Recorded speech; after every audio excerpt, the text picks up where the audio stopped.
بسم الله الرحمن الرحيم وبه نستعين ثم الصلاة والسلام على سيدنا ونبينا أبي القاسم المصطفى محمد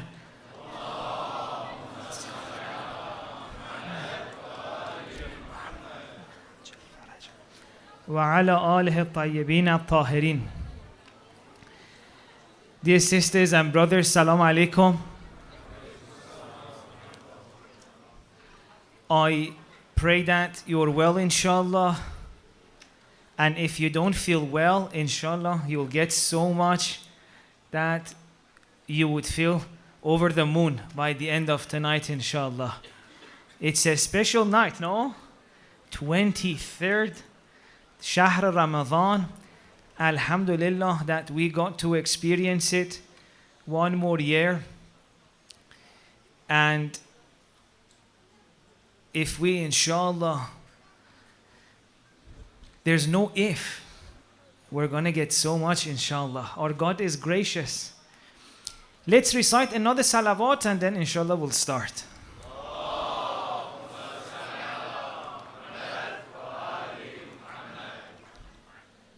I'm seeing so many beautiful faces, some friendly faces. It's making me so happy. Honestly, I don't want to talk. I just want to keep looking and enjoy.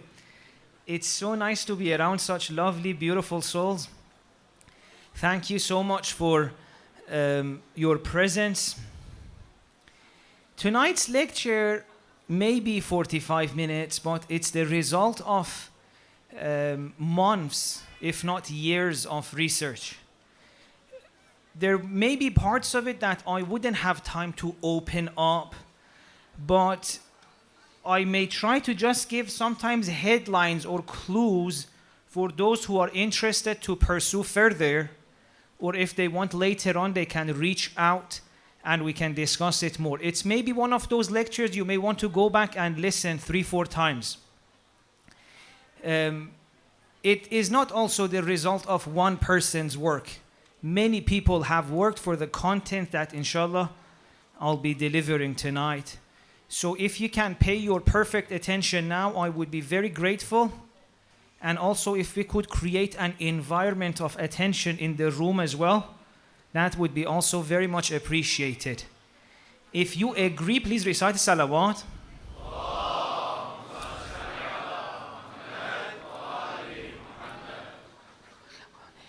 The last few nights we were talking about the times we're living in.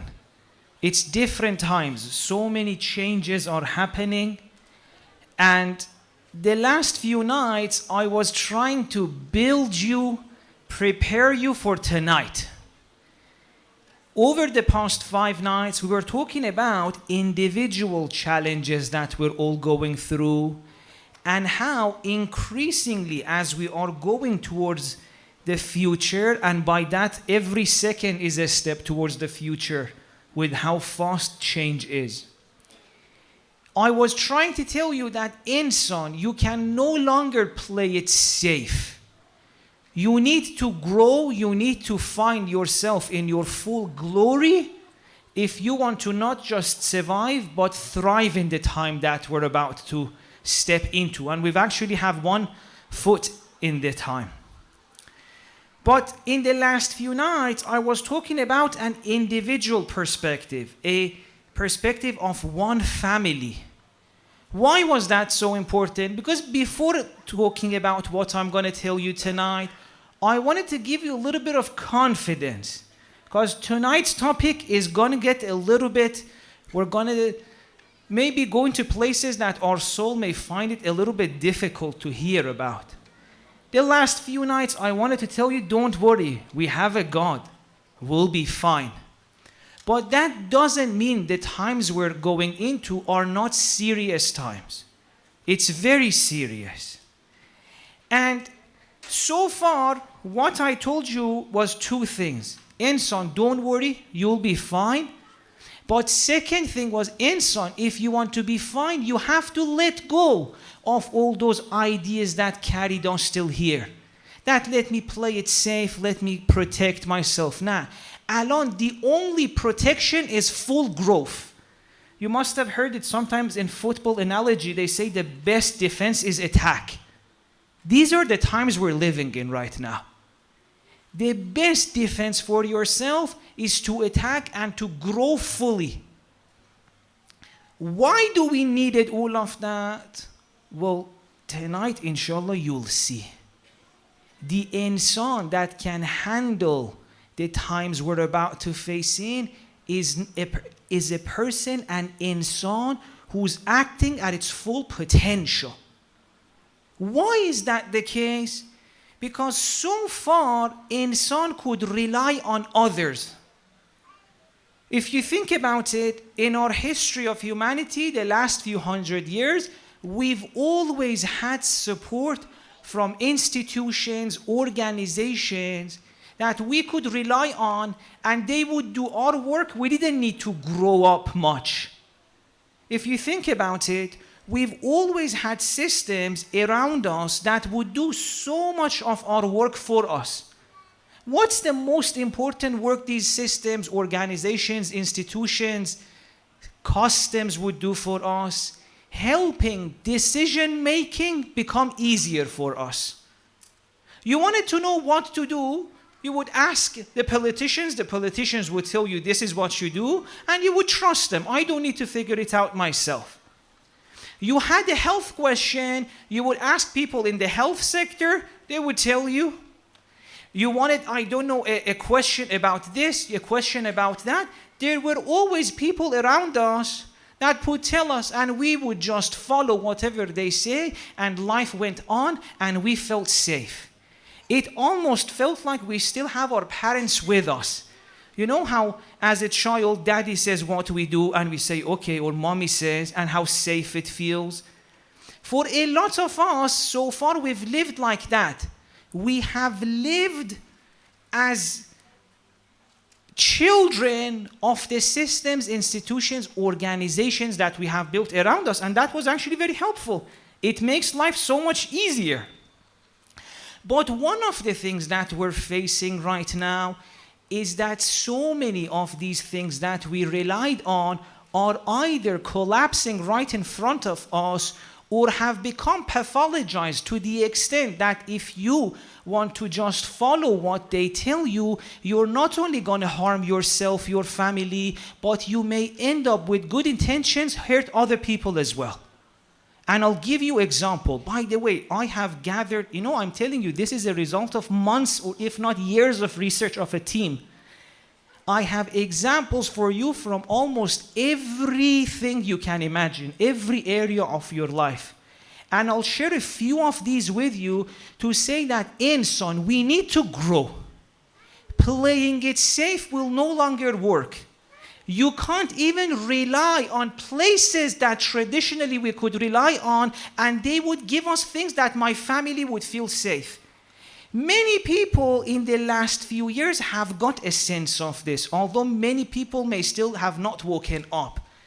That, oh my God, this place that we trusted on to get our news from for 2 years on purpose did not allow certain information that would have saved the life of my family. They kept it away from us.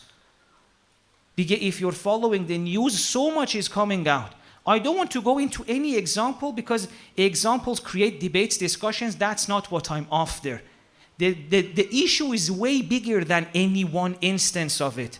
We may be on different sides of one example of it, but if you miss the bigger picture, you're hurting yourself. Please recite the salawat.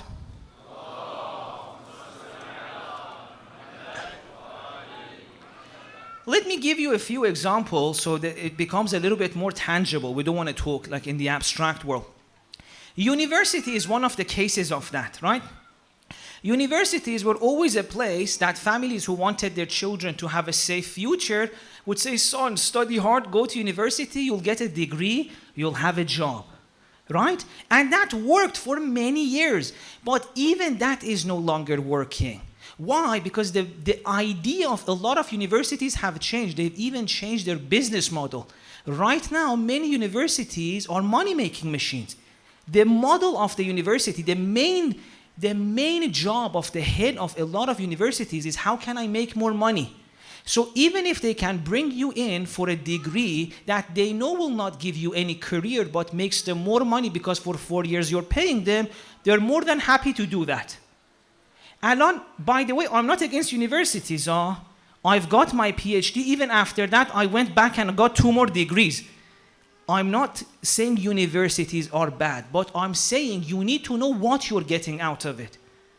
Before you could send your child, go get this degree in few years, you'll have a decent career. That is no longer the case for many people. This is just one example of it. Another issue is before you could be sure that university is a place of truth seeking.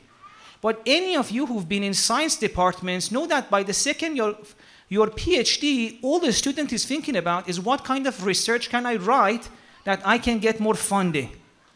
Now the supervisor himself is thinking the same. What can we do in our lab to get money? Everything is going towards money, and as a result, I don't want to open up what kind of interesting things happen, which does not necessarily have the best interest of public at heart. And not any of this is, by the way, to say anyone's bad. Often these things happen as a result of something bigger than the people involved. Everyone goes inside with good intention. But I'm saying, how long did we trust that if we go there, things will be fine, there's truth-seeking involved? No. And on many people go university, spend a few hours, by the end of it, they only have a knowledge that the only use for it is to go back to university, teach it to other people. Right? And by the way, I'm not judging anyone. My own PhD may sound like that. Right? Please recite a salawat.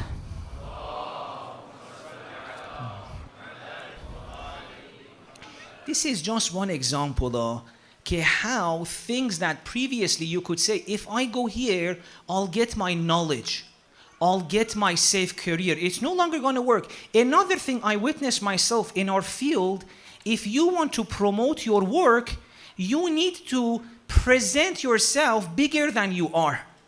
And so at least in my own field that I'm kind of an expert in, you see so much publication, and the system incentivizes people to present their work cooler than it actually is. So the culture who's receiving at the receiving end of what's coming out of it is going to be getting a lot of dead ends. I know what I'm offering is not going to be that cool, but in order to get that fund or that money or that scholarship, I need to present it at such a way that people would think it's cool. And do you know just this one thing, how much confusion is going to create for the public? Almost 50-60% of these cool titles you see on news or on Facebook, Instagram, about research in any field has gone through this filter of let me make it sound a little bit cooler for public. And what does this mean for you on this side of it? This means that you don't know what's actually happening in a lot of these fields. Because from the reality in the research lab to when it reaches you, so many names have been changed, titles have become cooler, and you're at the receiving end of something that's very different to what's actually happening there. Now, I wish I had time to open this up. Why is this important? Because you get your knowledge of what's happening in the world, not from the expert in the lab, but by all these people in between. So your understanding of what the world is and what the world actually we know it is very different. مثلا in neuroscience, which is another field I'm working in, maybe 50-60% of information public have of what we think in neuroscience is quite different. Even self-help books, a lot of it is different actually to what's happening in the actual labs. So this is just one example that if you just want to rely like before that I'll get my correct information through these channels, you're going to go wrong. Let me give you another example of a different sector so we're not just attacking one. And none of this is attack. Every one of these examples is from organizations or institutions which are so dear to me. Another area in which if you're not careful, you'll hurt yourself and your family because the places that we could trust have kind of become pathologized is mental health. Mental health, all of you who know me know how much it means to me. I've dedicated most of my life to mental health to help people who need help get their help. But this is an area in which if you don't raise your intellectual abilities, If you just want to play it safe, if you just want to follow with good intentions, you will end up harming people. Let me give you one example. A few years ago, a program became very popular. I'm not going to name it because I know many people here have done it, and I don't want any of us to feel bad. I myself fell for this as well initially. The intention behind this program, the way it was promoted to the public was what? Let's teach people the basics about mental health so that if at family or at work or maybe in a community, they see issues, they can go and help it. At least they have a basic understanding of anxiety, of this and that. So in case a problem happens, you're not like out of any ideas. On the surface, it looks what? Amazing. Who wouldn't want to know? Who wouldn't want to be in a better place to help others? What happens after a few years, research comes out that the intention behind the program and the program itself are very different. Let me give you a module from this program to show you how, if you don't raise, if you don't start thinking for yourself, your own compassion will be weaponized against you for some people to make money out of you. This is one of the modules in this program. They are discussing a case. Susan has been at work. Please pay attention. This is a course that sells itself as I am teaching you the basics of mental health so you can support others. Susan has been at work and she's always been a very good worker. She's had good relationships with her colleagues, with her boss, and she's always delivered the work on time. Recently, with the new workload, Susan is finding it difficult. She's a little bit stressed. She is losing focus. We're feeling that she's stressed and anxious. How can we help her? Well, imagine you are participating in this program. You're thinking, how can I help Susan? I care about Susan. She's my colleague. And they say, hope Susan needs help. Like, okay, Susan needs help. Perfect. I'm all for getting people help. And like, oh, Pastor, what should we do? Convince Susan to go to therapy to get help. And you're thinking that seems like an amazing idea. I'm all for people getting help. And so it says, okay, go to Susan and say, Susan, it's okay to get help. You know, I've got help. It's very good. You get help as well. And then the next part of the course, which is so interesting, is what if Susan doesn't want to go get help? How can we convince Susan when she doesn't want to go seek help to go and seek help? You're on the receiving end of this thinking, wow, it's so profound. We're removing the stigma so that this person feels comfortable seeking help. And you come out thinking, hope I'm in a much better place to help Susan. What you don't know is that this course was not designed to help Susan. Because if you really cared about Susan, it would have asked you a question. Well, hang on a second. Susan was working really well. You told us yourself. You just said that when the workload increased, Susan started being stressed. So how come you're not going to the manager and saying, maybe you're giving Susan more work than she can handle because up to now she was a great worker? So you think you're helping Susan. What you don't know that this course was actually designed not to help Susan, but to get Susan only healthy enough so that she can continue working, so that the business doesn't lose money on employees on low efficiency or employees on sick days. Do you see how you were played? This is what I'm saying. In a day like this, your compassion will be used against you and Susan. And Susan, by the way, is a symbolic name for your compassion will be used against yourself and people by who? By greedy people who want money. They don't care about mental health. What would have been an actual good human thing to do for Susan? Well, just ask her what's going on. Instead of pushing her to get help. Well, help should be accessible. Help should be free. But maybe you, Jack, I don't know, Sarah and Susan need to combine forces and go and speak to the boss and change the situation at work. Past Bibin, this is another example that something may sound so nice, but all you're getting by the end of it is that some people with power want to make your life harder. They don't want to hire more people. They want to give you more work, and they want to get your employees to make you do the work. Please recite the salawat.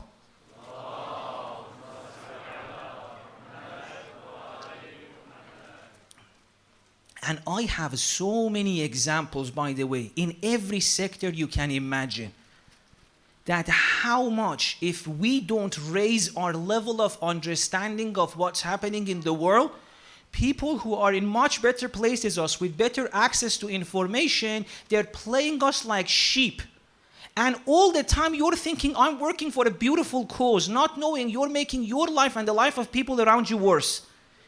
This is what I'm saying. The places in which we could rely on to get information are either collapsing or they've become pathologized to the extent that malicious intent has become part of it. And this does not mean that everyone involved in that system knows what's happening. No, most people like us with good intention are being played by some people. And a lot of the times, it's not that only that person is that evil. Maybe that person is just greedy. But the result of that could be so many people losing their lives. I have examples that gets really dark. And it needs more time to open it up of how families have been tricked by people that should give them right information. Just a month ago, a family came to me with a mental health issue. They were crying. I said, what's happened? They said, we were told this by this. Well, I'm not going to say by which group. And I said, no, that's complete false information. The research doesn't show that. Go to these places. That's reliable.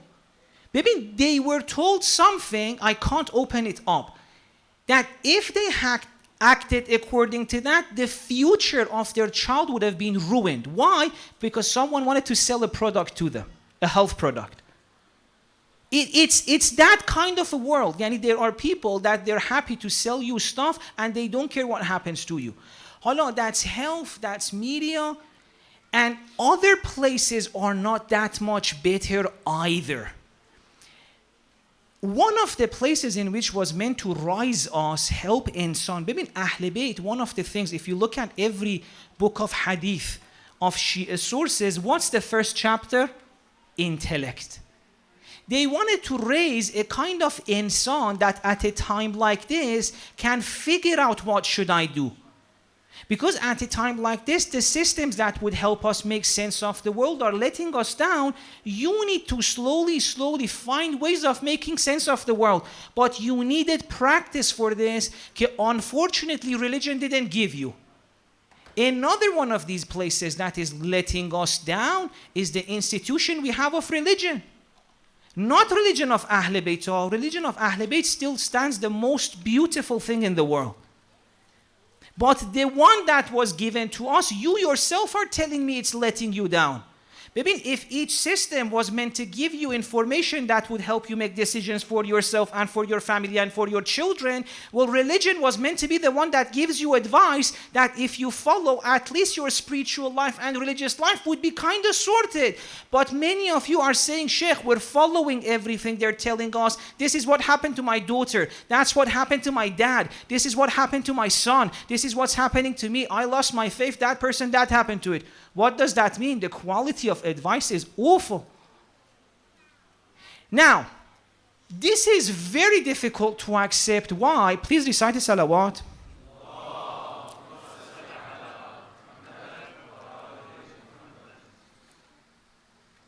I don't know what time I started, by the way.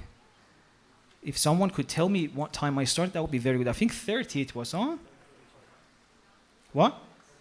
10:25? Okay. The scary part is over. I'm so sorry. I had to say this because maybe this thing that I said, and I said this is like, it's all just headlines. Every sentence we can open it up for a few hours with tens of examples of how in almost every area of your life you think you've been tricked. But why is this so difficult to accept? Because accepting this has two dangers. The first one is that I felt so safe listening to others telling me what to do. That's a much easier life. If this person tells me which environmental cause to trust in, which charity to pay in, which books to read, which religious advice to follow, that's a very easy life.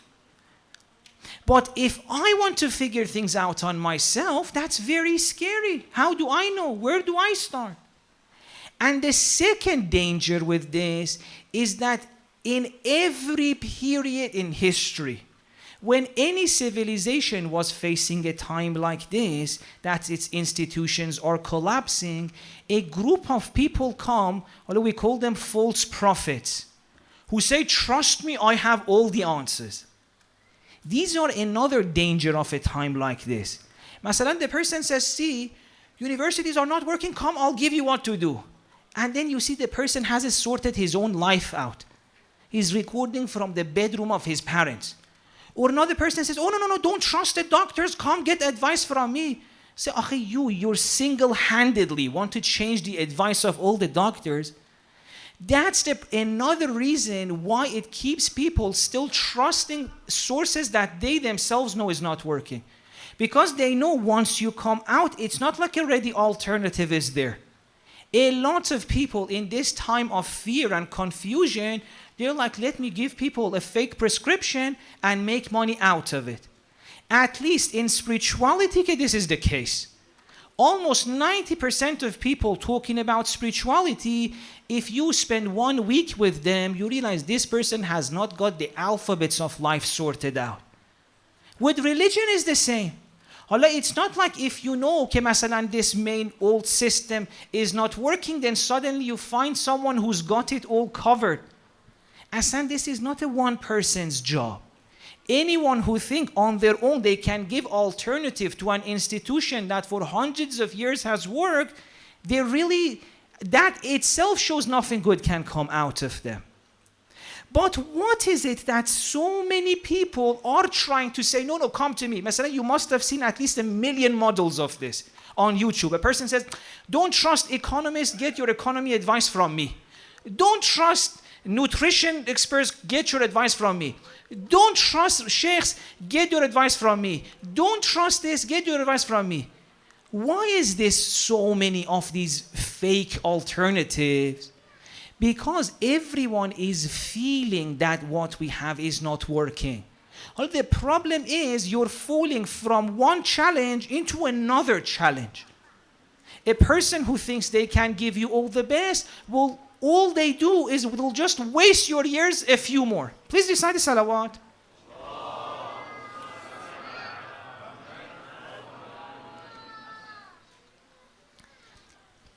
Even if you look at our ahadith, it's so interesting. One of the signs of the end of the times, that could be end of the whole time or end of the time of one civilization, is the emergence of a lot of false prophets. What's a false prophet? A false prophet is the one who says, don't trust anyone, trust me. I have it covered. Masalan, even alone, if you look, the person says, baby, if you do this breathing technique I give you, 4 in, 5 out, 2 seconds, this, no, all your mental health is gone. This is a sign of a person who may have something that's good for a couple of things. But the way they sell it shows that this is a false prophet. Anyone who offers what they have as a solution to all of our problems is what? A false prophet. If you do this spiritual practice, all your childhood traumas, all your dad's childhood traumas, and your neighbor's childhood traumas will be gone at once. How do you know that? The person says, because I'm 60 years old, I'm doing the same to overcome my childhood traumas. You're 60 years old, you're still with your traumas. This is not to undermine what's in offer on the culture. But I'm saying be very careful of who you're listening to. At least spend a few weeks studying that person, see how are they living themselves. And already we're going to the stage of how can we navigate this time. There's no easy solution there, but at least there's a few advice on how to remain safe. And inshallah, not just say thrive, that would be for the last minute. I want to keep the best for the end. As people who want to navigate this time, and by the way, when I look at you and the community, I can see people on different sides of this. Some are still holding on to institutions, not letting go. They're saying, no, this is safer. Some have gone all the way to the end, exploring what other people are offering, exploring what's in the culture. And I wish I could give you a few examples of where some of you are going so the rest of you would know what's happening, but we don't have time. At a time like this, the best place to be is in the middle and getting the best of both worlds. If you want to leave all these institutions and go to the alternatives, there's so much issues there that you are not still capable of realizing. I'm seeing some of you. And some people, one of the things that inshallah you should know is so easy to trick people. At a time in which people are scared and they're looking for a solution, what's the easiest thing to do? To sell them a solution. It's so easy. Because that's something you yearn, even if there are 10 red flags I'm sending you, you wouldn't see them because you're desperate for me to be honest. So at a time like this, many people will come and sell stuff to you.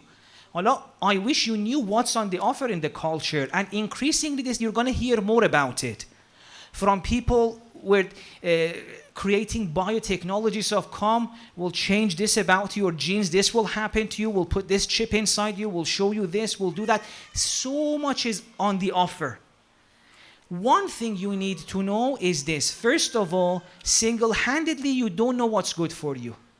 We need to slowly start creating communities of honest people, helping each other make sense of what to do.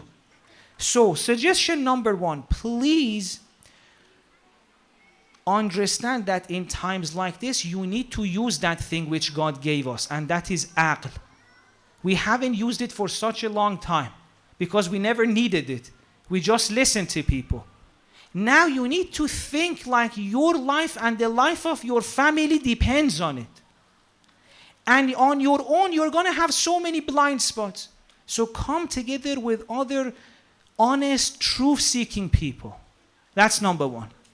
Number 2, I'm not saying don't benefit from what's in the culture. Masalan, maybe there's a breathing technique, maybe there's this on the offer. I'm saying even if you want to go through there, say Bismillah. Don't rely on this thing as this is the solution to all my problems. Tell God, right now I've tried everything, nothing worked. I want to try this, but only if you want, say first. Secondly, if you put barakah in this. Otherwise, believe me, 99% of people who want to sell you stuff, they themselves haven't got their life covered. All of this means that I shouldn't get help from this person who's helping me. No.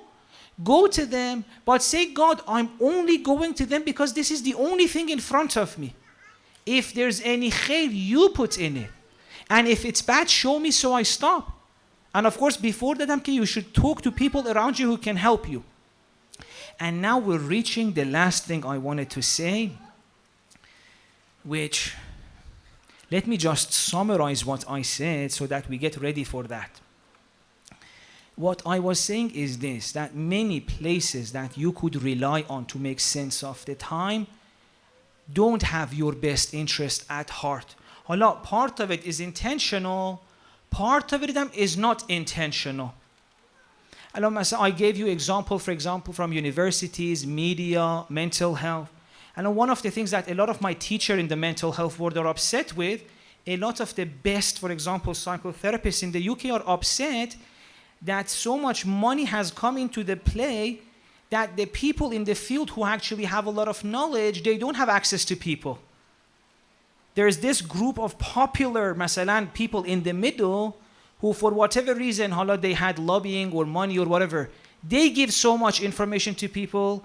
And if you almost go to any university in the UK, the best psychotherapists in the UK, they're saying, Baba, we're so upset. I even follow one of these great lecturers in psychotherapy. On his Twitter, he keeps giving commentary on what people are sharing in this sector and saying, Baba, this is going to be damaging to people. That's wrong. This is wrong. Go to experts. Go to experts. But people wouldn't have access to that person. Hope. At a time like this, where people with knowledge in almost every field, you may not get access to them, or you may not even recognize them. How do you know which one knows better? It's very important for you to make sure that you start taking yourself seriously, you start thinking for yourself, and the safest place to think and make sense is within a community of pious, honest, truth-seeking people. All of these three qualities are important. Many communities may not be pious enough in the sense that God consciousness. Many communities may have that, they're not truth-seeking. They still haven't realized things are not working. So, pious, which I mean by that, God conscious, asking God for help in every step of the way. And truth-seeking, knowing what's happening. Humble. And then, inshallah, what you will see is that if you manage to create these communities, even if it's a small 3-4 friends, you, inshallah, if you match these qualities, you will see that guidance will come to you. We're approaching times, I was really thinking, should I go this or should I go here or not? That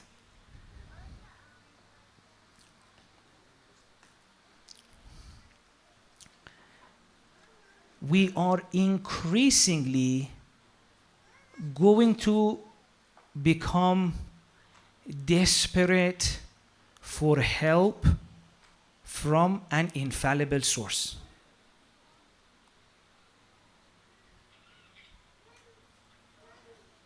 One thing that followers of Ahl Bayt have, we should have acted in such a way that we could share this with the world. A lot we failed in that part. Is that you can reach this stage of desperation earlier than others. One of the things that you will see is we are going to face the period of arrogance of insan. A lot of people, after they see religion, universities, and a lot of other organizations collapse, and when they see people don't trust politicians, they don't trust religious people and whatnot, they will try to create an alternative. And they're already doing at least I know some of the best minds in cognitive science are trying to create a new religion. That project, what's going to happen to it? It's going to have a lot of great insights and then fail. When are they going to find out? In few years. Although one advantage you have over them is that you know, and your knowledge of this could be at different levels, or some of you may still not know. Well, I'm telling you, as someone who has seen almost everything in offer, on our own, we can't handle this. So there's a reason there's a savior. If we had all the answers, what was the point of a savior? What was the point of an insan at that level? And I'm telling you, for those who manage to create such communities of honest, truth-seeking people, and being truth-seeking in a time like this may be so scary. Imam Ali said, you may have to let go of things that the normal people would be so scared. Imam Ali in that khutbah said, these type of truth-seeking people are comfortable with things that the ordinary person is so scared of. Truth-seeking is not initially very easy. It's scary because you have to let go of so many things which are comfortable for you. But I'm saying if you manage to do that together, next to people you trust, and how do you trust someone? Look at their life, not what they say. People lie to you even when they don't know. People tell you what they wish they knew, not what they know. At least in religion and mental health care, I've seen this. I have access to the lineage of Ayatollah Ghazi. The same lineage is telling me 90% of what you hear in the name of Ayatollah Ghazi is nonsense. Why is it? Because people just keep sharing. And just tonight on Twitter, I saw a million things people are sharing. You ask, tonight do this. Ayatollah Fulani said. I'm like, dude, I'm friends with the student of Ayatollah Fulani. When did he say that? Have you tried it? He said, no, I read it in that book. In every field, it's like this. Don't look at what people say. Don't look at how they look. Look at their lives if you want to trust anyone. No one can give you more than what they have. Even if this person looks like, they're the highest person in the world and they talk like they're the best. Look at their life or don't trust them. No one can take you to a place they haven't got. Hala, if you manage to create communities like that, find people you trust, together think, I guarantee you guidance will come and find you. You will be shown the next step. It's time she has realized certain things. And I think maybe that's a good place to end the lecture series. But if you agree, only those of you who feel like it are, if you do something you don't feel like it, it's, I'm not going to say it's useless. It's very little of use. These are those of you who feel like you need the help of an infallible. I wish I had more time to open this up, by the way, because I know many of you may still not get it. Maybe inshallah another time. But those of you who felt it, let's all of us recite Dua Faraj together. Okay? Do you agree? Bismillah ar-Rahman ar-Rahim. If we have someone, can maybe someone with a beautiful voice as well join us, or Asan, let's all of us, the voice of Jama'ah. Bismillah, start. Bismillah ar-Rahman ar-Rahim. Allahumma kun li waliyyi al-hujjat al-Hasan salawatuka